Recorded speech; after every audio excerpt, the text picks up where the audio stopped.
Well, it's time to answer some of your email questions on this Money Monday. And Pat, this first one is from Joey, who says, after a 6-month job search, I have finally been offered a job. It's a lot less money than my previous position and not really something I want to do, but it is a job.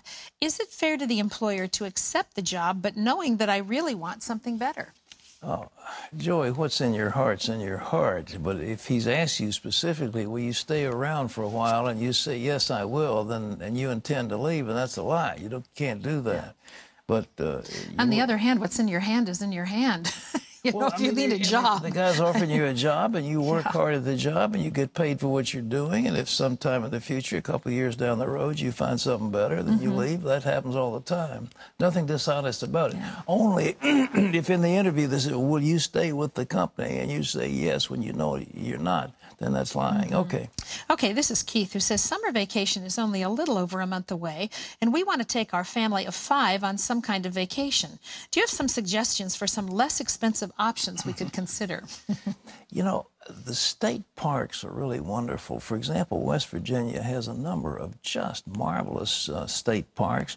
They have cabins that you can rent that are practically for free. They've got swimming and canoeing and hiking and all kinds of nice things. You can have outdoor campfires and kind of really have a bonding experience. Did you camp with your kids when they were growing up?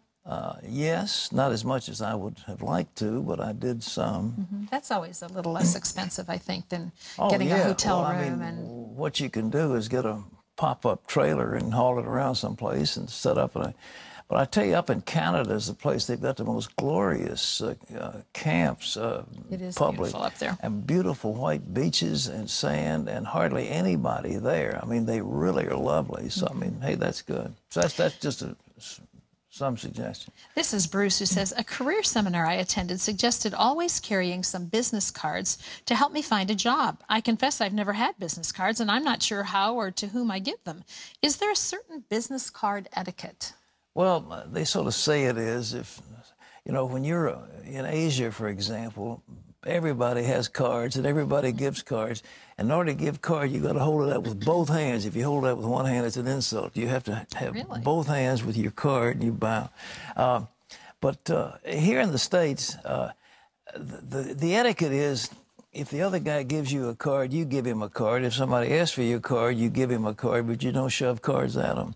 On the other hand, having met somebody, you can write them a letter, thank them for the visit, and include a card in your letter. That's a good idea. But get something nice. It doesn't cost that much to have a pretty card that tells who you are. You can actually print them out on your own computer now. Well, yeah. Well, John Smith, Vice President of Frou Frou, whatever.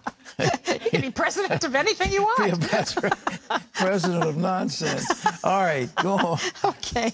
This is Paige, who says, what is the rule of 72? Someone tried to explain it to me once, but all I can remember is that it has something to do with interest. Can you explain it to me? That's a fundamental law. It's so easy. It tells you how many years it takes for money to double if it's compounding.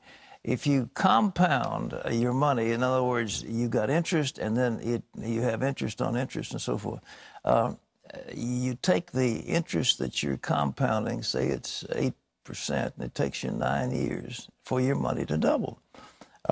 If you've got it at 20%, for example, it'll double in 3.5 years. I mean, that's the way it is. It's a real simple formula. You just divide 72 by the interest rate that you are compounding, not just interest, but it's got to compound, and it'll double your money. All right? Okay, this is Erin, who says, when my friend was laid off recently, she announced that she would just live off her emergency fund. I'm concerned for her because she isn't cutting back any expenses, and that money will not last longer than a couple of months. Am I out of line to talk to her about this, or should I just pray that the Lord provides her with another job quickly? Erin, go put your arm around the friend and say, dear, let me tell you something about the reality, or just say, I'm concerned about you. I mean, if you're concerned. If you're sincere, I think she would receive I'm concerned. that. I'm not trying to meddle in your affairs, but I'm concerned. I want to make sure that your money will last.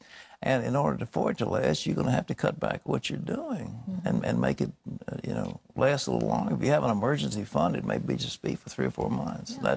That might not hold them. All right. Okay, this is April, who says, Dear Pat, you suggested using coupons at the grocery store, and it has helped me stretch my food dollars. I've noticed, though, that some of the coupons are labeled, quote, do not double. Why does the manufacturer care if the store doubles them for me? Well, if they double them and try to get the manufacturer to pick up the tab, I think that's what the manufacturer is trying to say.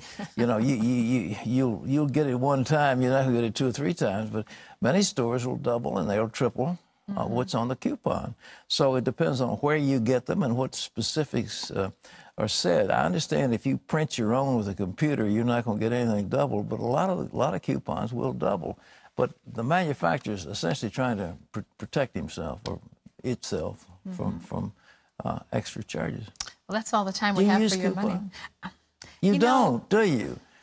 After all the time you've been on this program, not because I don't think that they're sometimes valid. Listen, if I had a nickel for every coupon that has sat at the bottom of my purse or in the ashtray of my car, and then I go into the store, forget I have them, and I mean, it's just... We've had people on who've gotten $150 worth of groceries for free with coupons. When I've used them, I find I sometimes buy things that I would not normally buy. I'm buying it because it's less expensive, not because it's something I'd buy normally. So I don't know what I think about coupons. A super jug of picante sauce. Yeah, but I don't use picante. It's still on the shelf 3 years later. Right. Okay. So much for Terry and coupons, but they are good to save you money.